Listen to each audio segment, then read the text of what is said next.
Welcome back, everybody, to Critical Moves. And today I'm hosting. It's Drexy. And joining me are Adam. How are you, Adam? I'm fine, thank you. Hello, everyone. And Joe, who's up very early for this one. What time is it there?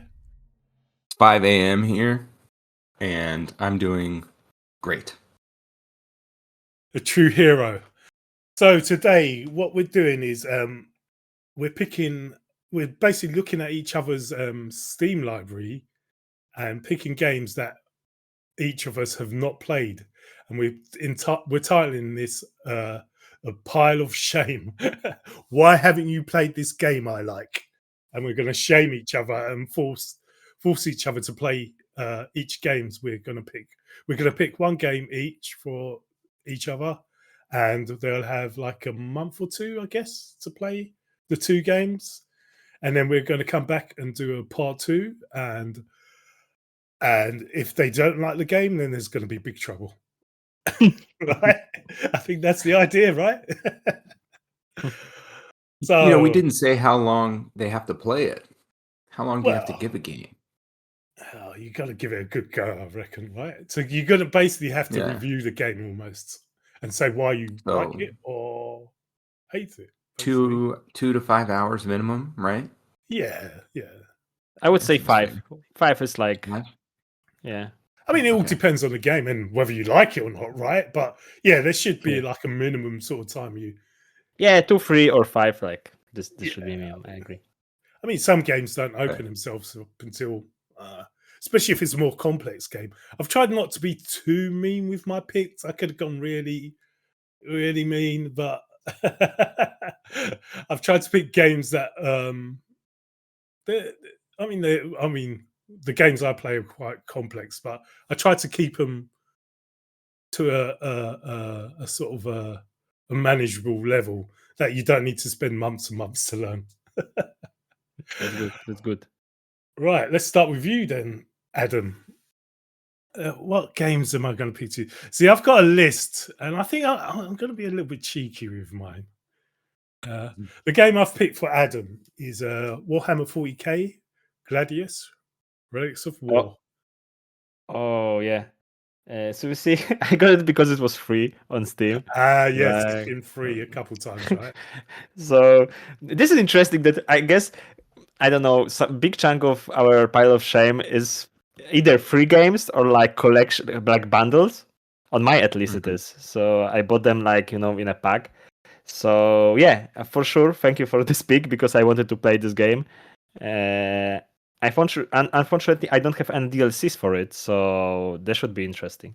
Yeah, that's the only issue with this one, right? Because there's like 12 DLCs for this thing, and you need, if you want to play a lot of the different races, you've got to have the DLC. But I think, if you're only going to be playing it for 5 to 10, hopefully more hours, then the base races should be fine.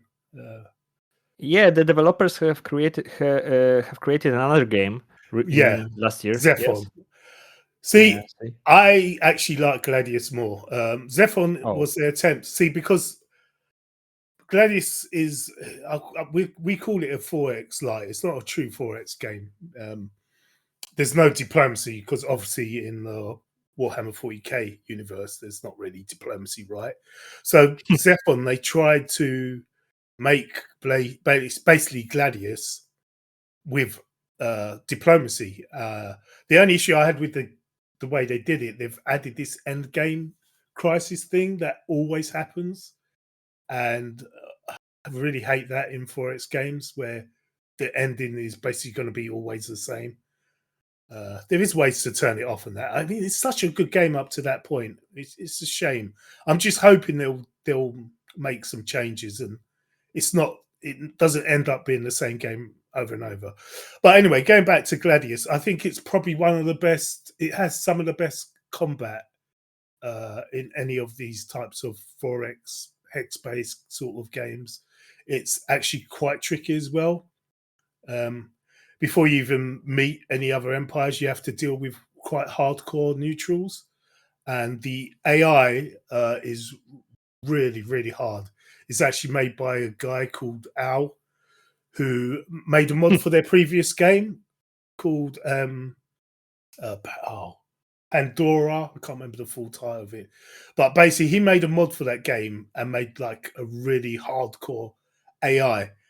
You and mean what they did? Eador? Eador? Yeah, no, it's I can't remember the game. No, it's Okay. I've gone blank now. I just said it anyway. This modder made the AI mod for that game, and it was really hard. And people like said, "Wow, it's like plays almost like a human." So when it came to Gladius, they actually employed him to do the AI for this game, and he's also done the AI for Zephon as well. So modders that if anyone's like a hobbyist modder, you could become part of a studio. I don't think he's actually part of the studio, but I guess he does freelance work for them. But Yeah, you see, I was afraid of this game because when I got to learn it, it was like 5 DLC, basically added a lot of stuff, and I was like, oh man, I'm not buying this game because I need to buy lots of DLC for it to be complete. But I got it for free, so this time maybe it will be. Well, you don't really need. You only need basically all the DLCs do. They don't add content; they add just races, right? All the different races in the 40k universe. So I know you got Space Marines, maybe Tyranids. I can't actually remember what the base. I think there's about 3 or 4 base races, right, in the base game, and then all the DLCs do is add. Well, there's 2 DLCs. There's races DLCs and ones that add like extra units for a lot of the different races and stuff. So you don't technically need the DLC. It's not one of those games. It's not like content in the game that you're missing out on. It's just if you want to play a certain race. Yeah, have you? Oh no, you haven't played this either, have you, Joe? No. So no, it's in my. Someone could pick it for me. I think I played 15 maybe minutes. I have, maybe I haven't. We'll see. Let's see. Right, okay, I'm sold on it. I will play it for sure. Okay, well, let's move on to me. Hold on. Sorry, we missed Joe. Sorry, Joe. What have you picked? Well, do we want to do it that way, or do we want to? Let me just pick another for Adam real quick. Yeah. Okay. So, Adam, yours was actually easy for me. I spotted one right away, and I was like, this is like my new baby. Adam, to you, I gift the game, the chance to play the game Terra Invicta. Yeah. Yes. I gift you Terra Invicta. You're gonna play 5 hours, and you're not even gonna be started. You're you only need to play 5 hours to get to space, right? In that game, it takes so long. I would play 10, at least 10, because you see this. When I bought it basically because of the episode you did on this exact podcast. So this is because of you. Unfortunately, I bought it, on a whim when I was on vacation on my phone, and after I got back, I forgot about it. So that's what it is. Here's your reminder. Congratulations. This game, I actually kickstarted this game, right? And I didn't like it in the beta, and they never solved the issues I had, which was the pacing. Through the whole, it was in beta. Imagine it was in Kickstarter beta, then Hooded Halls picked it up, then it went into early access, and it must have been about 4 or 5 years I had this game, and they never fixed the main issue I had with this game, which was the pacing of it, basically. In all that time. So yeah, it's probably one of my biggest disappointments, this game, actually. Not me, man. I obviously wish it went a little faster, but it's the early game tickles this part of my brain that I really enjoy. So I can replay the early game over and over and over again. But Adam, I actually want to give you some advice, okay? Okay. I know you a little bit. I think you need to start as the initiative. Okay. I feel like you need to start as the initiative. Those are the corporate overlords that are. Man, I knew it. I from the second you started, I was like, okay, either corporate or some stuff connected to money. I got it. Corporate overlords. They're actually really fun.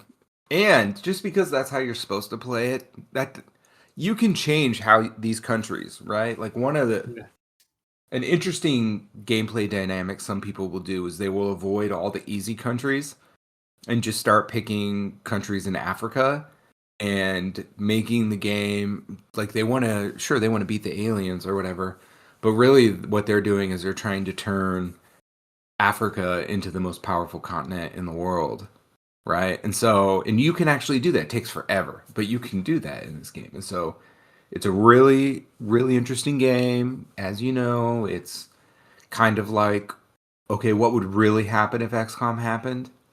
Right? Like, forget about humans as the plucky, we're going to band together and fight off the world. That's not what would really happen. What would really happen is rich, powerful people would grab power. So here it is. You get to be the guy. Enjoy. So I have one question because when I listen to your podcast, Give me and all of them. Yeah, no. I just want the one biggest tip from you, gameplay tip. Like, what should I remember? Like, one thing in the beginning. This is the prime tip you want to give to me for me to enjoy this game. Okay, I got a couple easy ones that probably anyone would tell you, but they will make your game easier at the beginning. So, really what you're worried about at the beginning is getting counselors that have good persuasion, because they can convince other countries to join your cause, because really that's all you're doing in the first couple of years of the game is building up a power base, right? So you just kind of ignore the other ones if you want and just build up persuasion. And keep in your mind, I'm going to get rid of this guy, this guy, this guy, or girl. Because you really only need one persuasion person. But if you started with 4, perfectly reasonable. And then you start building up your power base. I would say boost is super important. So if you want to grab the US, you can. And they're actually pretty powerful. Middle game, late game, they're not as good. But in the beginning, you snowball so hard when you get the US that it's a viable strategy. Like, I don't even like to grab them because they make it too easy, right? Okay. And so I will go grab another country and turn that country into a boost. But you don't even know what that means yet. But boost is like your country being able to move stuff to space. And the only country that has any real... Like, I think the United States has more boosts than the rest of the world combined in the game. But you can build other countries into boost countries. It just takes a little while. And I like to do that instead. But yeah, that is basically my biggest tip. Another easy one is to grab an oil-rich country and spoils them so you get free money for a couple years, and just forget about them. Like, they're going to be dead to you in a couple years. You're going to drop them. Oh, man. Okay. Yeah. Because you're looking to buy organizations. And that's the whole early game. You're looking to buy organizations to make yourself stronger. Yeah. Okay. And I guess this is nice for me. there. Okay, I don't want any more spoilers, so I will get this advice into gameplay and we'll see how it is. As I said, I will put 10 hours into each one of them. I will try at least. No, I will, for sure. And we'll see what will happen after then. So 2 4X games. Nice. I really need to go back and play this game, actually. I was so looking forward to it. And judging by what you're saying, Joe, is I guess the challenge comes similar to, the Paradox games. The challenge comes from picking certain nations. Certain nations are a lot harder to do what you need to do. So I guess that's where the challenge... I mean, like, say, for example, EU4, you could be the Ottomans and just wipe everyone. But what's the point of that, really? I think once you've learned the game, the challenge or the interest comes in trying to do it with different nations, right? Yeah, exactly. Yeah, you can work to fix countries. Like, you can try to fix Russia. Russia's in a bad state. India is a sleeping giant, so to speak. On Russia, if I remember correctly, is the Ukraine war going on in this game? Is that still a thing? Right, yeah. Not only that, but when they released the game, the Ukraine war broke out slightly after, I think, and they like patched it in. Yeah, I remember the drama. They want the world. And they have multiple games scenarios, so you can start in 2022 or 2026. Yeah.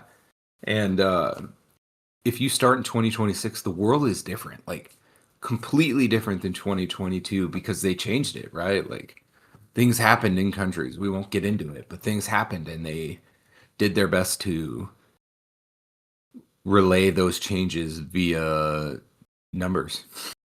That means something to nerds like us. For Adam, what start date would you recommend for him? I tell everybody just start with 2026 because that's how it's built now, you know? But if you do start in 2022, message me on Discord because the advice changes. Okay. I will try 2026 then. If it's built upon that, it's like in Crusader Kings. There are usually like 2 dates that you should start with, and the rest is, it's like for gimmicks. Right. Well, let's move on to me then. Adam, what have you picked for me? Okay, so I have a list of games, so I want to ask you the question. So which one do you want? Do you want more RPG focused, more indie focused, or something interesting?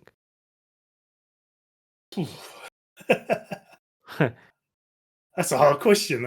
Without knowing what they are. Yep, you don't know. Let's go with interesting. There we go, because that intrigues me.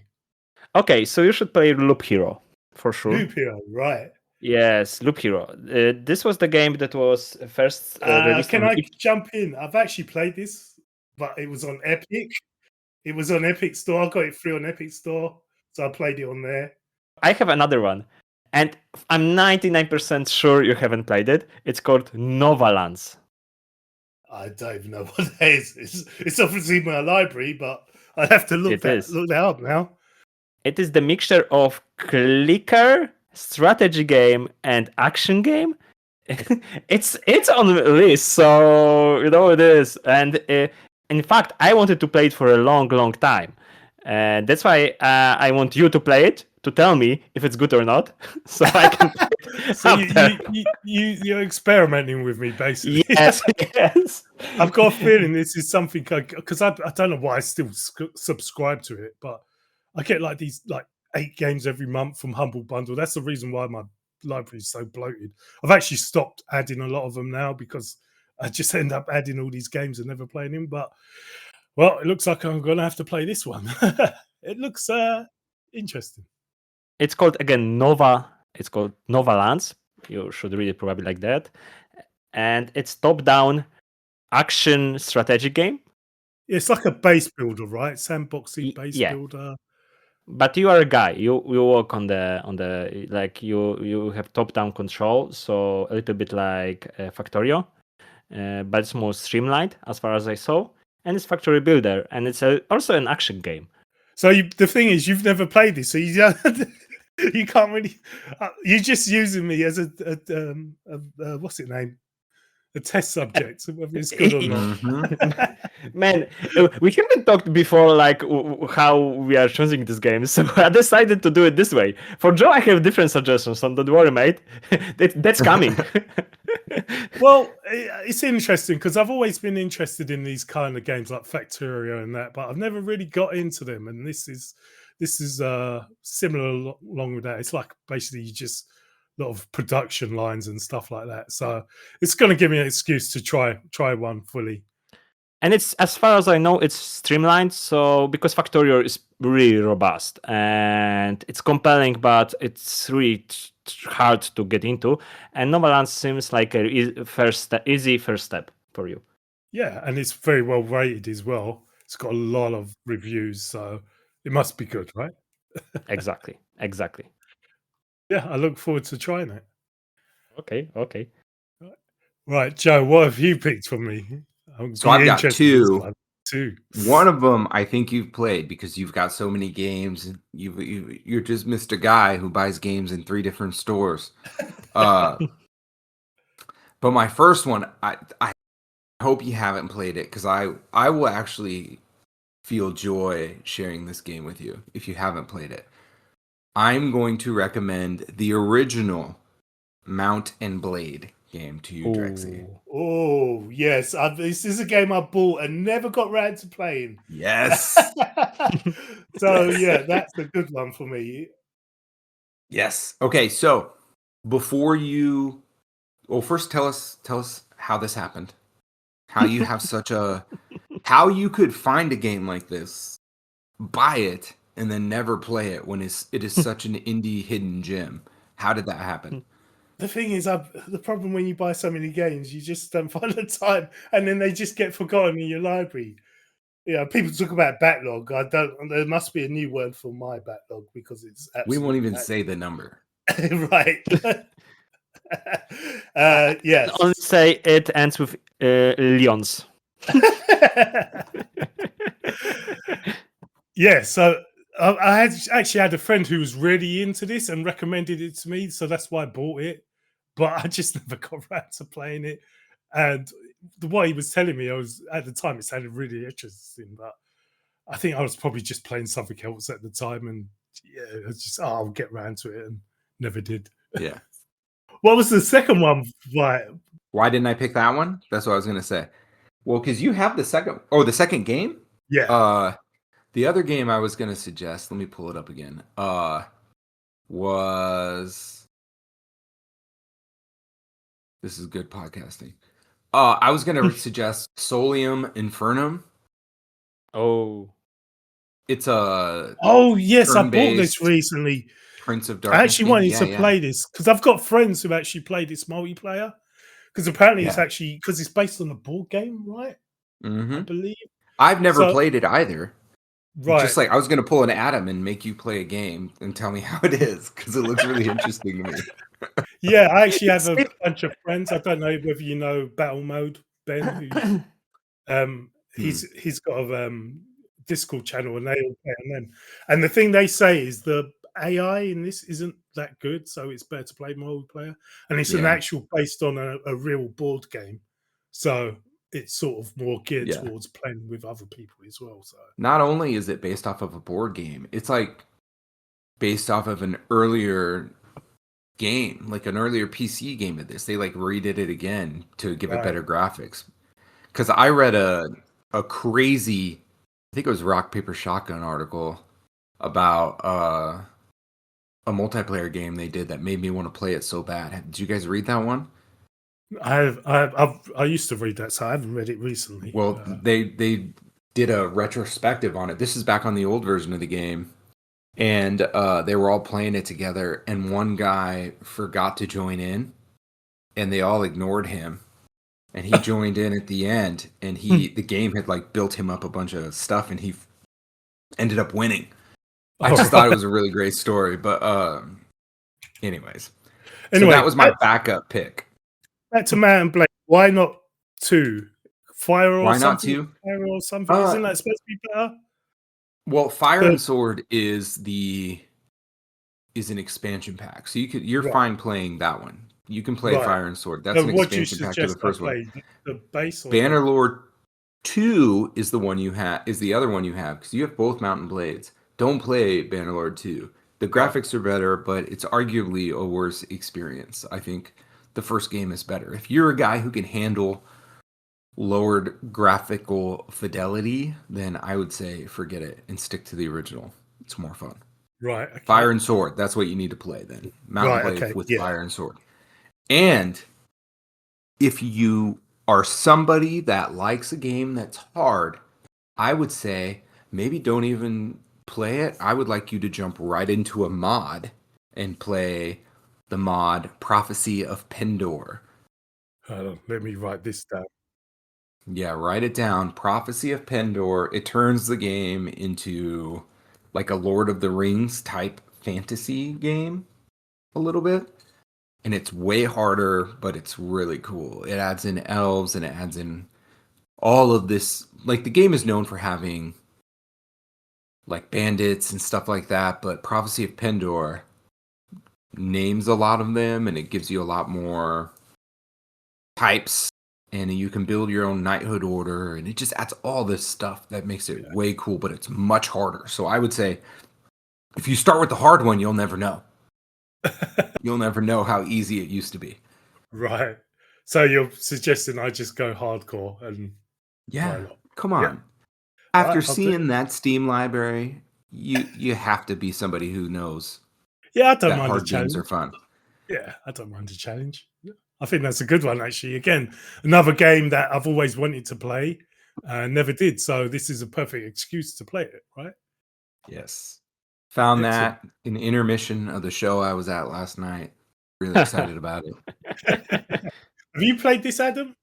A really embarrassing story, because I played Mountain Blade when it was released, and it was the times I was a student, so I torrented it. I no longer do it, but it was back in the years. And the version that because the word back then, when you downloaded something, you didn't know what you get. So I get some modded version of this game that had like the unit limit being taken off. So I got like into 200 versus 200 fights, and everyone stacked on each other, and the game crashed 2 times, and I left it. Well, now I was you can get the game for 50 cents. So yeah. No. I want to play it. I want to play it badly. Polish company created a specific version of it with Polish countries, so I wanted to try it. Well, there's a mod that turns it into a Europe game too, like a Europe in I think it's the 1400s maybe, and that makes it pretty fun too, because you can try to take over all of Europe instead of a fake nations. That's pretty fun too. So how does this game actually play out? Because I know there's you have the big battles, but is there a strategic? I assume there's like a strategic layer to it as well. Okay, you have to also get so you have to get the Prophecy of Pendor mod. Oh, actually, if you get that one, you're fine. But if you don't get that one, you should also get the diplomacy mod, just in general, because the diplomacy mod adds a bunch of companions. So yeah, you start off, you're just whatever your background is, that's what you start off as. And you quickly start fighting, you can gather companions, you can start to build your little army. But eventually, if you join up with someone's cause, they can give you a castle, and you can start your own little lordship, start building up your castle. It's just like choosing options, and then those options give you more money or more soldiers or something. You can get married. I don't think in the original Mountain Blade your character has kids, but you can, and you have to go out and woo somebody. You have to go out and woo somebody and convince her father to let you marry them. And I think one of the hacks to doing better is to find a female lord and you marry them, because then they come fight with you and they'll have an army, because that's how you snowball in this game, is getting as many armies as you can with you, because otherwise the other factions, once you go out on your own, will just come steamroll you. So if you can get a couple people with you, that helps in the beginning. So one of the ways to start better is to marry someone who is a lord rather than a princess. Yeah, that sounds really interesting. Definitely, yeah. Thanks for that, because it is, again, one of those games on my backlog that I really wanted to play but never got around to. I nailed these guys. All right, let's move on to Joe then. Adam, what have you picked for Joe? Again, Joe, you have a choice, and you can pick either one. And so the first one is maybe not a meme game, but something I for sure like. I have this game too, and I don't know even what to think about this game. So this is the first one. Second one is really good strategy game, one of the gems basically in the genre. And the third one is a mixture of strategy and RPG. I don't want anything that I'm gonna be like, I own that game. That game's so embarrassing. So please don't give me the meme one, I guess. No, but it's not bad. Okay, I will tell it about it later. So which one you choose? So we have 2 other. Well, which one do you think? Pick the one that you think I'm gonna have the most fun with. Okay, so I choose Prison Architect. Okay. This was one of the games that were released in the, I would say, golden age of indie games. So there was the time that the indie games blow up and the Steam got big, and this was one of the first one. This is one of the best strategy game there is, basically. There was. Probably there are better, but it's focused on designing your own prison.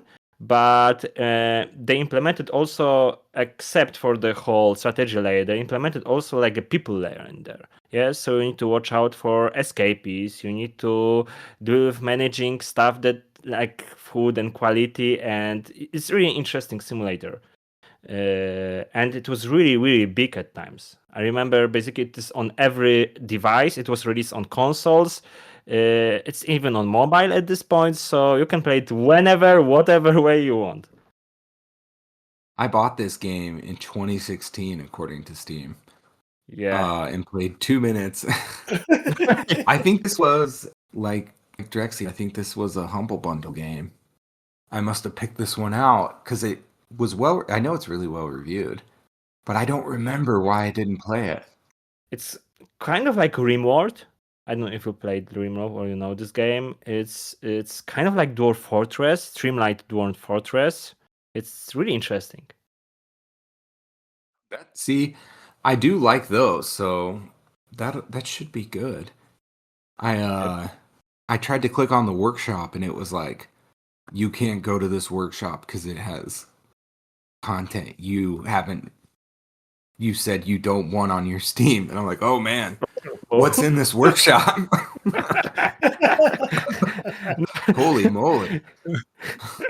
No, as far as I know, of course it's about prison, but it's not so bad in terms of violence and stuff like that. It's very cartoony, isn't it? Yeah, it's cartoony. Yes. Interesting. Well, I was going to say, do you have any recommended mods you think I should get with this? To be honest, I'm not a big mods player. Yeah, but for sure, the basic one without even DLCs is a huge game because due to it being so successful, they publish patches like every couple of months. So it's the content of it is huge at this point. So I guess you have plenty of game. Ooh. Okay. This is a good one, I think. We'll see. I know who to contact if I don't enjoy it. Okay, actually, I can give you my second choice, but basically my first choice that you didn't want. Yeah, that's and fine. it's called Warsim, the Realm of Aslona. Funny enough, I looked at this for both of you because you both have got this and not played it, right? Wait, what's it called? Warsim. It looks like a terminal type game. Yeah. I don't remember why I didn't play it, right? Yeah. But something happened that made me not play it. But I think I discovered that one of the ways to be good at it is to go gamble, and I thought that was silly. I didn't play it. So I tried this game. I played a little bit, but this is type of the game that I guess at this point you need to really get into. It's a lot of reading. There's no UI and UX, so you need to basically learn everything by hand. So I thought that I will do Adam thing and let you play it and tell me if it's good or not. Well, you know what I think about Warsim? Actually, I always say if they just ported that to mobile, I would probably play it all the time. Yeah. Yeah. Exactly. Good point. But on my computer, I want to do other things. But on mobile, I could totally see myself sitting at whatever, waiting for 10 minutes and just being like, let me pull out my Warsim. So, developer of Warsim, come on, dude. Or girl. How long would that take to switch? This game is actually a layer of shame for me because someone actually bought this for me and I never played it. Oh. So 3 of us has this game and no one played it. We all have it in our... maybe we should do... I love the terminal, so this is an honorary... Everybody needs to play this for an hour. Yeah, let's do that, actually. Okay, let's do it. Everybody set a timer, play it for an hour, come back with thoughts. And let it go. And we'll see who's like, oh man, guys, I played for 10 hours. Let's see who dives into Warsim. Like this game looks like if my wife would go into my room and see me playing this game, she would be like, Adam, what are you writing? Like, no, I'm playing the game. Like, Adam, see, you were writing something. It's like, no. That's funny. Or So what was Adam, your third option then? Yeah, what was your third option? Okay. So my third option was Expeditions Viking. Oh, yeah. This is part of Expeditions series, really good series, and it's a mixture of RPG and strategy game. And I would say, like, I know a little bit again. I would say you will like it because it has some like real life history of the world, and I know you maybe not. Yeah, you are interested into this kind of stuff. So I thought that maybe you would like it, and it doesn't have any fantasy elements. It because fantasy elements in it are basically most because of it happens in like 1500s, and people back then, if they didn't understand something, they thought it's magic. So it has lots of elements like that people say, oh, it's magic monster, and then it happens, it's like another dude just really dirty and that lived in the woods for 10 years. So it is what it is. It's a really interesting game, and it depicts that period really well. And the gameplay wise, it's also really good. So like it has robust elements. The whole mechanic is RPG/strategy one. So, but again, it wasn't my choice. So the choice was for you was Prison Architect, and I'm 99% sure that you will like it. Nice. So Expeditions I bought because I started watching the Vikings TV show.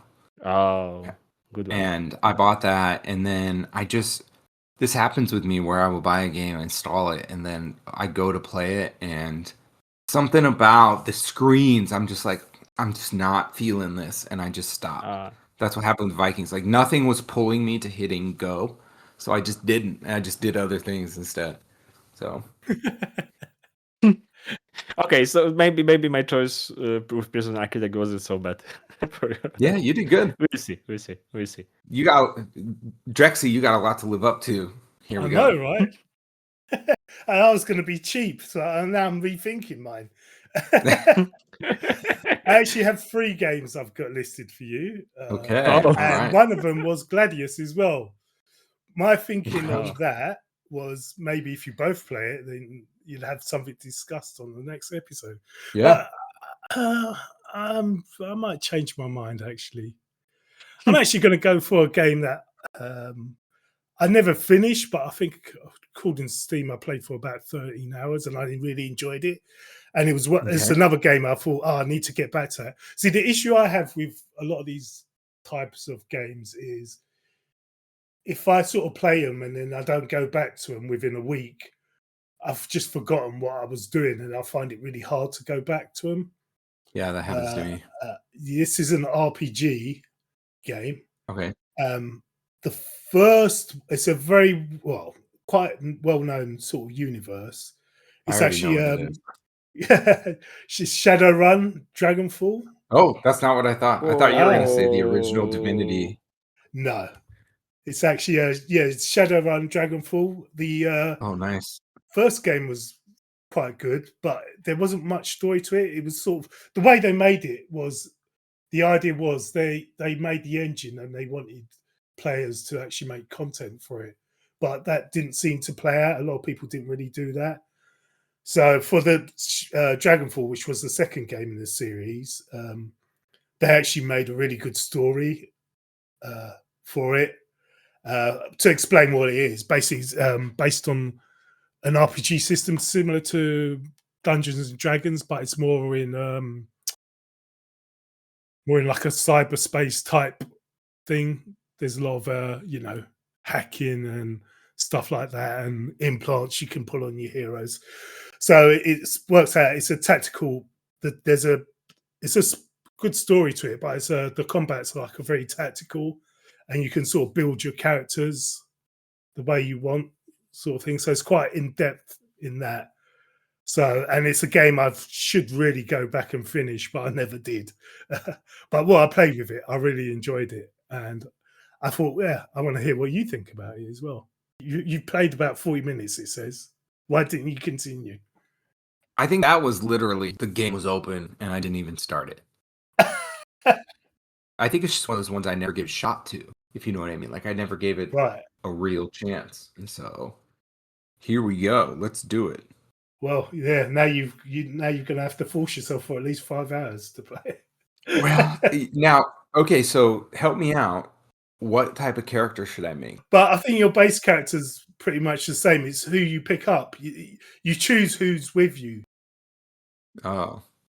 I can't actually remember you can build your own character the way you want to, but the other characters, they're different classes, and you basically, I mean, at early points, you don't really have a choice who you've got, but there are you can choose who you take on missions with you. Basically, I think off the top of my head, God, it's been so long since I played it. I think you can pick 4 people to go on missions with you. So basically, if you know the type of mission it is, it's almost, well, I need someone who can hack, or I need someone who can brute force through this mission sort of thing. But I can't actually suggest what you build for your own hero because it was so long ago. I think that can happen to me in games where I want to play and I go to start and who I want to play is not clear to me, so I won't even start. That happened to me with the Wasteland games too. Like I think I own 2 or 3 of those games, and I'm always like, who do I want to be? I don't know I don't know these words. I don't know they come up with these interesting class names, and that's a really good idea. But for me, it makes it so I'm just like, who is that? What is a fixer actually mean? So, are you into sort of cyberspace stuff? Have you read any of like Neuromancer or anything like that? No, I have not. No, so you don't even say, "Oh, I want to play this guy." Well, that doesn't mean I wouldn't read it. I just haven't. Right. No one has ever put one of those books in front of me. But when you're doing it, it sounds similar to Knights of the Old Republic. Remember how that had hacking and stuff like that? Like it had all these futuristic skills. So it's not the same. I'm sure it's much more in depth, that part. But what were the other games you were thinking? Just so I know. You did good. Gladius was one of them, and the other one was another 40k game, which was Battle Sector. I didn't mention the ones for Adam. I had more for Adam actually. I had the new Heroes of Might and Magic, Olden Era, Crusader Kings 3, which you've never played, not even loaded apparently. I also had Shadowrun Dragonfall for you. All Shadowrun were on Humble Bundle. That's why I got them all. And then Old World, which is a Civ type game made by Soren Johnson, who was I played it. Right. On Epic. Me too. And then the one, if I was feeling really mean, was Distant Worlds 2, which is one of my favorite games. But that's quite a commitment. So we picked everyone. We've all picked. Everyone's got 2 games now, right? Yeah. Mm-hmm. Well, let's go through each of the games and ask which of the 2 games, list the games, and which of the 2 are you the most excited to play. So let's start with your 2, Adam. What did you get? To be honest, I'm really excited to play Terra Invicta because I was so much scared of it, and I was like, I should play it. And every second of it, I'm like, okay, I should play it, and I'm almost clicking start, and I'm like, nah, I won't do it. You're like, let me take care of these things with my life before I jump into this game. It's like, I'm clicking start. Maybe I should clean bathroom. This is like, okay. Anyway, I'm also excited by Gladius too. Like, I added it for purpose, and both these games are installed on my PC, so they're even on my hard drive. My advice for Gladius is at the start, take it slow. Don't try and expand too fast, and just try and keep your troops together, because even the neutrals in this game, which you'll come up against early on, are really, really hard. Like if you just like send your troops out in different directions trying to explore, you'll just lose them all. So just sort of stay around your capital and move them together. Obviously, you're trying to grab stuff around the map and that, but yeah, my advice would just keep your troops together. Oh, thank you for the tip, and for sure I will. For sure I will. And you, Drexy, which one? Yeah, I had Novalands and Mount and Blade with Prophecy of Pendor, is it? That's the one. Yeah. This is actually quite good because Novalands seems like I've got like a game that's sort of more on the simpler side that, it won't be too much stress. And then I've got a harder game. So I think it'll be easier for me to get these two done, right? But out of the two, I'm definitely, sorry, Adam, but I definitely want to play Man and Blade 1 more because it's a game that I should have played. And I'm ashamed I haven't played. And that's a thumbs up to Joe for picking that for me because it's actually given me an excuse to actually finally play it. Nice. Okay, before I tell you mine, I don't know if anyone's keeping track, but I won today because I recommended both of y'all's picks for the one you're most excited. Yeah. So technically, I'm picking for second place right now. Not that it's a competition. Very excited about this. So there's a caveat to mine.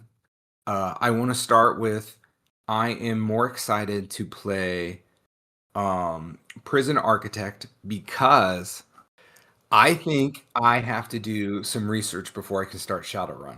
The way I play games, I have stuff I have to do. Like I'm about to take my dog for a walk here, a nice morning walk. I'm probably going to be listening to a Shadowrun podcast or something, trying to determine how I'm gonna start my game because I so rarely just jump into a game and hit go, especially when there's classes and stuff. Like I want to maximize my time, so I'm gonna pick the one that I think I'm gonna have the most fun with. Whereas with Prison Architect, I think I can just start, and if my prisoners run amok, then that's just real. That's just life. I can give you a book recommendation if you want to get into the headspace. Snow Crash by Neil Stephenson. You can try, but I am deep into a game about or a book about a necromancer right now. So, all right. What is the one? Steel Crash? Snow Crash by Neil Stephenson. You don't have to, just in case you want to get into that. No, I'm gonna look into it. I found a nice Reddit thread where people talk about it. I like that. Right, so we've all got our 3 games technically, and we're going to come back for a part 2. It'd be very interesting to see, I guess, if we're doing scores, whose picks was. Well, now let's do a scale of 1 to 10 for your reviews. Be real about it, and then we'll see whose game picks get the highest reviews, because that's another layer of competition if you want to. Are we counting Warsim or not? Yeah, that would be funny if Warsim won. Yeah. We just all get addicted to Warsim when we don't play the other games. But yeah, it'll be interesting to see if people love or absolutely hate and want to kill each other because they were forced to play Terra Invicta for 5 hours. No, he's gonna love that. Spin the globe for 5 hours. I wonder if in this 10 hours I decided to, like, for sure I'm playing 10 hours, if I get to the solar system stuff or just stay on not in 10 hours, I don't think. You might get into orbit, maybe. You'll for sure get into orbit if you play it right. You might be building a spaceship. You might be building your first spaceship. Right now in my game, I don't know how many hours I'm in, but I just got to the part where I am trying to cheekily send a colony ship to Jupiter without the aliens knowing it to try to take some of the good Jupiter. Trying to sneak some of the good Jupiter away from them. So you could think about this. I'm sending out. I built up like a bunch of colony ships, and I'm sending out a bunch of them. And if 9 of them die, that's sad. But if I get 1, changes the whole game. So, you know what? I just remembered that we interviewed the devs. I just remembered I actually interviewed the devs for this game, and I did suggest. What did I suggest to them? That at some point, Earth could actually go to the alien solar system and take their planet, but it never got implemented. I just remembered that's why I ended up kickstarting it as well, because I actually interviewed the devs. It sounds like a good opener, like interview opener. Like, I don't like your game, but let's talk about it. Yeah. Right. Well, I think they pride themselves on how long the game is. So yeah. Well, right. Let's wrap up here, guys. We'll probably come back in I guess a month or two. So keep your eyes for that, and see how we enjoyed these games. So, from me, Drexy, Adam, and Joe, this has been Critical Moves, and we'll see you next week.